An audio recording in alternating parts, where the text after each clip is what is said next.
Soft drink କମ ପଇସା ହେଲେ କଣ ହବ? ତା ଦେହ ପାଇଁ ବହୁତ କ୍ଷତିକାରକ।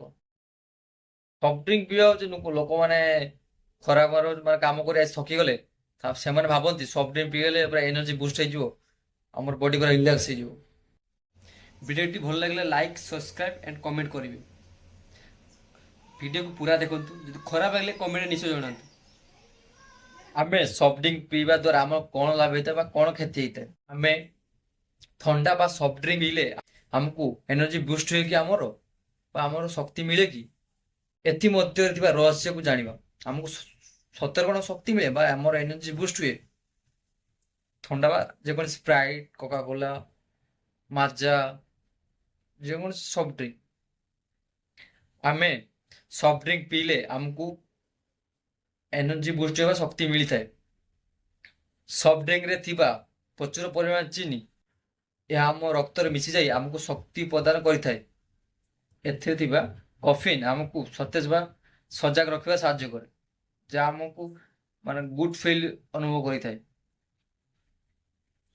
ଆମକୁ ଯେତେ ଶୀଘ୍ର ଶକ୍ତି ମିଳେ ସେତେ ଶୀଘ୍ର ଶକ୍ତି କମି ବି ଯାଏ ବା ହ୍ରାସ ହୋଇଯାଏ। ତାର କାରଣ କଣ ଅଛି ତାହା ଜାଣିବା। ସଫ୍ଟ ଡ୍ରିଙ୍କରୁ ମିଳୁଥିବା ଶକ୍ତି ଅସ୍ଥାୟୀ ବା କିଛି କ୍ଷଣ ପାଇଁ, ଏହା ବେଶୀ ସମୟ ପାଇଁ ରହେ ନାହିଁ। ଯେମିତିକି ଆମେ ସଫ୍ଟ ଡ୍ରିଙ୍କ ପିଇବା ଦ୍ୱାରା ଆମର ଗ୍ଲୁକୋଜ ଲେଭେଲ ହଠାତ୍ କି ବଢି ଯାଇଥାଏ, ଠିକ୍ ସେହିପରି ଆମର ବଢିଥିବା ଗ୍ଲୁକୋଜ ଲେଭେଲକୁ ମେଣ୍ଟେନ୍ କରିବା ପାଇଁ ଅଗ୍ନାଶୟ ତା ଇନ୍ସୁଲିନ୍ ପ୍ରସ୍ତୁତ କରିଥାଏ। ଇନ୍ସୁଲିନ୍ କାମ ହଉଛି ସେଇ ସେଇ ଗ୍ଲୁକୋଜକୁ ସବୁ ଜାଗାରେ ସବୁ ଜାଗାକୁ ପଠେଇଦବା, ଯାହା ଫଳରେ ରକ୍ତରେ ମିଶିଥିବା ଚିନିର ସ୍ତର ଶୀଘ୍ର ହ୍ରାସ ହୋଇଥାଏ, ଯାହା ଫଳରେ ଆମର ଶୀଘ୍ର ଶକ୍ତି କମିଯାଏ ବା ଆମର ଏନର୍ଜି ସବୁ ହ୍ରାସ ହୁଏ। ସଫ୍ଟ ଡ୍ରିଙ୍କ ପିଇଲା ପରେ କିଛି ମୁହୂର୍ତ୍ତ ପରେ ଆମର ଶକ୍ତି କମିଯାଏ, ଆମକୁ କ୍ଳାନ୍ତ ଅନୁଭବ ହୁଏ। ଆମେ ସଫ୍ଟ ଡ୍ରିଙ୍କ ପିଇବା ଦ୍ୱାରା ଆମର କଣ ଲାଭ ହେଇଥାଏ ବା କଣ କ୍ଷତି ହେଇଥାଏ? ପ୍ରଥମେ ଜାଣିବା ଆମର କଣ ଲାଭ ହେଇଥାଏ। ସଫ୍ଟ ଡ୍ରିଙ୍କ ପିଇବା ଦ୍ୱାରା ଆମର ଓଜନ ବଢିଥାଏ। ଓଜନ ବଢିବା ସମସ୍ତେ ଚାହାନ୍ତି। ଓଜନ କଣ ପାଇଁ ବଢିଥାଏ ତାହା ଜାଣିବା। ସଫ୍ଟ ଡ୍ରିଙ୍କ ନିୟମିତ ପିଇବା ଦ୍ୱାରା ଆମର ଓଜନ ବଢିଥାଏ। କଣ ପାଇଁ ବଢିଥାଏ? ଏଥିରେ ଥିବା ଅତ୍ୟଧିକ ଚିନି ଆମ ଶରୀରରେ ଚର୍ବି ସୃଷ୍ଟି କରେ। ଆମର ଚର୍ବି ବଢିବା ଦ୍ୱାରା ଆମର ଓଜନ ବଢିଥାଏ। ତାପରେ ଜାଣିବା ସଫ୍ଟ ଡ୍ରିଙ୍କ ପିଇବା ଦ୍ୱାରା ଆମର କଣ କ୍ଷତି ହେଇଥାଏ। ସଫ୍ଟ ଡ୍ରିଙ୍କ ପିଇବା ଦ୍ୱାରା ଆମ ଶରୀରରେ ଅନେକ ସ୍ୱାସ୍ଥ୍ୟ ସମସ୍ୟା ଦେଖାଯାଇଥାଏ, ଯେପରି ମଧୁମେହ, ହୃଦୟ ରୋଗର ଆଶଙ୍କା ବଢିଯିବା ବା ହୃଦରୋଗ ହେବା। ଏହା ଛଡା ସଫ୍ଟ ଡ୍ରିଙ୍କ ଆମ ଦାନ୍ତକୁ ଦୁର୍ବଳ କରେ ଏବଂ ପେଟରେ ଗ୍ୟାସ୍ ସୃଷ୍ଟି କରିବା ସାହାଯ୍ୟ କରିଥାଏ।